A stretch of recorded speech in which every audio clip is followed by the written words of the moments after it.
Welcome to the gear room.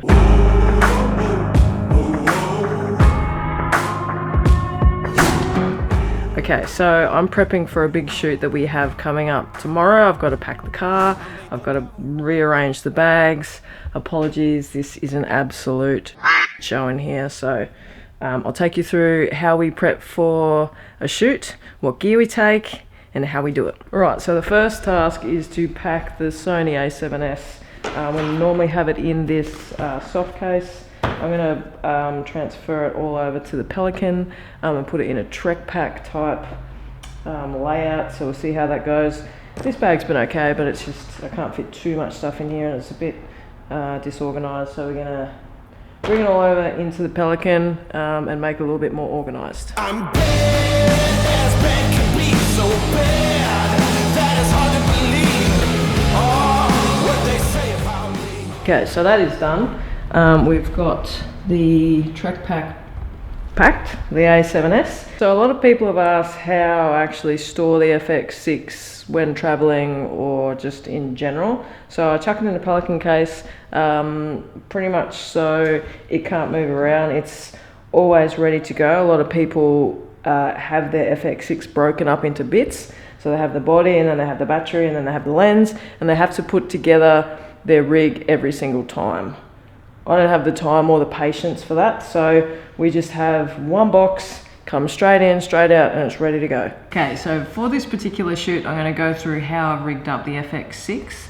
We don't always have it like this, but for this particular shoot, this is how it's rigged. So we have the bright tangerine matte box on the front, and it's going to be really handy on this shoot because we are going to be shooting outside a lot. So to have this top flag, going to be really important to keep out those sun flares. So in this matte box I have the one tray. The one tray is just a really convenient way to have your polarizer in your matte box, as well as having the flexibility of having another filter in there. So this can take a polarizer tray and then also another tray in there for your black pro mist or any other filter you might want to put in there. For this shoot we're also going to stick with the 28 to 135 cine lens, and this is really good because it's all manual. So we have a manual aperture, manual focus ring, and it's all internal. So when you zoom and when you focus, the lens barrel doesn't change distance, which is really nice. We also have the servo running on this lens, so that's also handy. Not necessarily needed, but it is a good feature to have. I've been getting a lot of questions in the comments about this particular lens. The only downside to this lens is it's an f4. I would have loved it to be a 2.8 or something like that, but as soon as you start getting into that range, you're just paying double or even triple for the lens.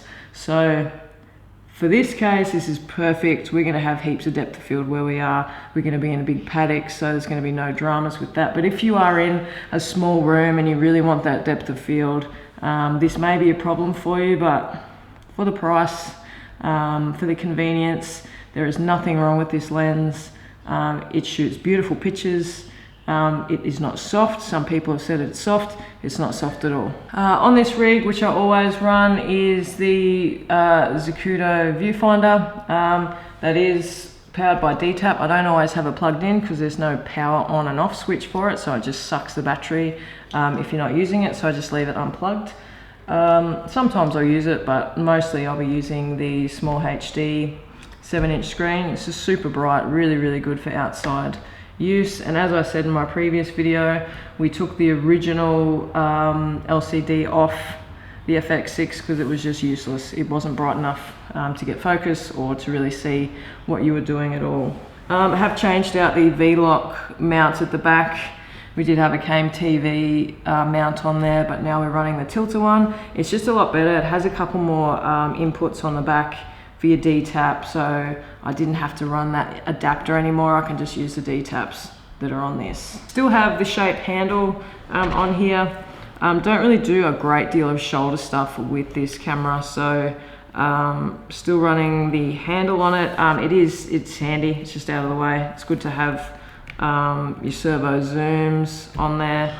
But ideally you'd use this for if you're running a shoulder rig or something like that. We are not, but it is ready to go for a shoulder rig if we wanted to.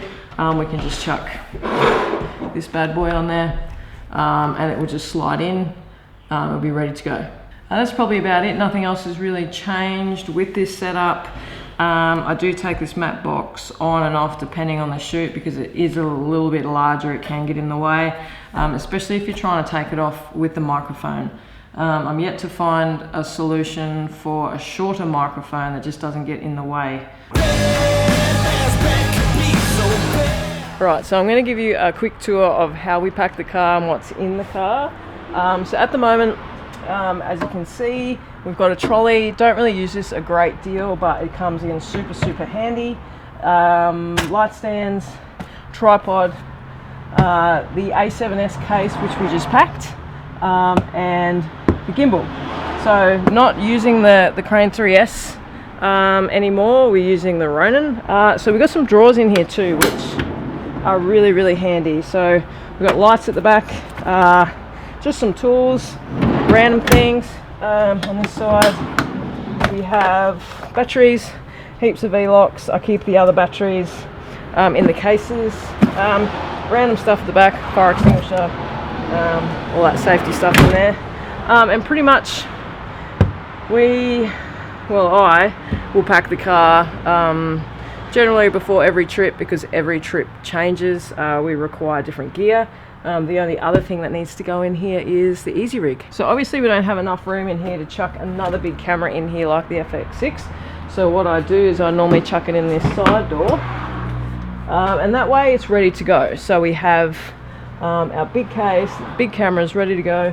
All we have to do is open it up and pull it out, and she's ready to shoot. Okay, so what I did forget is the aperture light.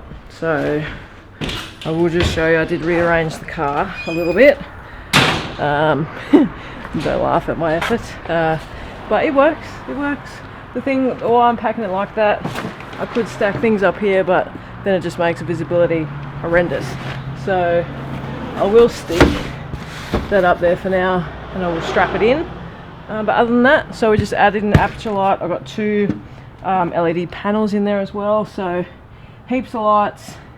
Gimbal, I also chucked in the Easy Rig on top of the FX6 box. So we're only taking 3 people on this gig, so we have 3 seats in the car, so that's all that matters. Here I am back in the gear room. I've actually just started unpacking the car because unfortunately our shoot was cancelled.